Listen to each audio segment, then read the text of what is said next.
سلام بچه، حالتون چطوری؟ حالا همتون خوب بشه. بچه اومدم با ویدیوهای لودات و اساس ویدیو بیسیک و هاد.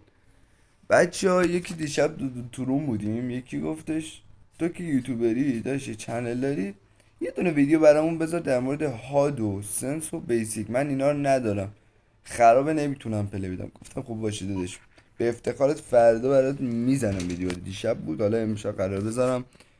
این هاد مولتیمه بچه ها. حالا من اینا پارم میکنم که حالا ببینید بچه ها، اینا رو میبینید، اینا باید اینجوری. حالا ای ته نزنم تو هاد خودم. حالا اینا رو بزنم تا دیده شه.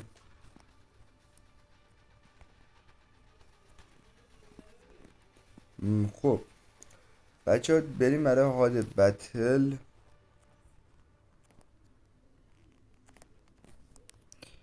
خب هاد بتل من بچه ها اینجوری هاد من اینه. حالا براتون پررنگ میکنم بچه. من حالا آدم بتل پلی نیستم، فقط مثلا جوری که مثلا یه روزه میبرم، یه روزه لژندری میکنم رنگو و تموم میکنم. کلانی وقت زیادی برای بتل نمیذارم. هنوز رنگم به 10,000 نرسیده، ولی مولتی منو حدود نزدیک دیگه 10,000، چون که حوصله نداشتم روزی شاید یه ساعت پلی میدادم سرم. حالا تازه میخواد برم 10,000. این عاده بتل. من اینا رو اینجوری کنم اینقدر درخواست ندن. این بیسیک مولتیه بچه ها، کارو بگیرید بگیرید.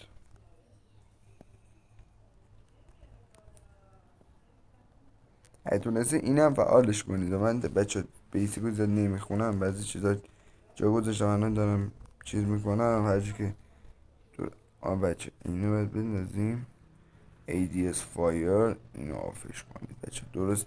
من الان دارم هرچی میذارم هم رو بذارید. من حالا بعضی رو بیسیک رو نخوندم. اینو اینجوریه، اینم بردارید. دمیج نامبر رو فعال کنید. تبند هول دی تو ADS رو بذارید. اینا رو میبینید، بذارید. اینا خودی من کلا دست نزدم به اینا. خب بریم بیسیک بتل رویال. بتل مود اینه بچه ها، بردارید. اینجوری میبینید که حالا من یه بچه رو دوباره از اول میذارم که حالا آرومتر میکنم، چون میدونم میخوان عکس بگیرید، شات بگیرید، ذره براتون سخت میشه. برای همین من اینجوری میکنم که آروم، که سخت نباشه براتون.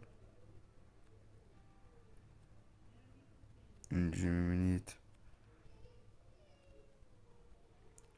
من زیاد بیسیک رو ولی دستکار نمیکنم، یعنی چیزایی که مثلا مورد نیازه توی بتل و من دست بهش میزنم. بریم برای سنسیویتی مولتی. این سنس مولتی من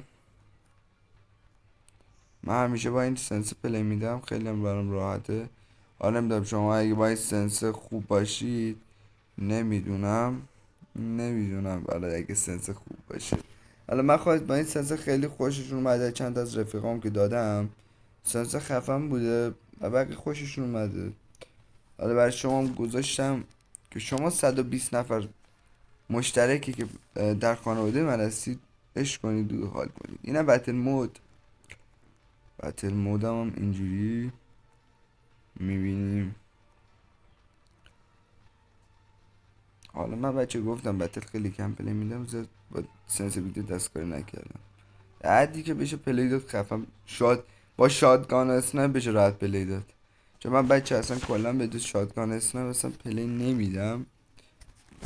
بچه ها این دوتا اتچمنت هم بردارید واسه باید بیارم. این اتچمنت HYKC، این HBKC رو حالا میذارم اتچمنت شو ویدیوشو حالا چند وقت دیگه. این هم اتچمنت B50 اینم بگیرید. و اتچمنت آخری هم PDW. این دو اتچمنت چه عوض کردم، اینم بچه بردارید. بچه خداحافظ، مراقب خودتون باشین. ایشالا همیشه گاد و گاد بشین.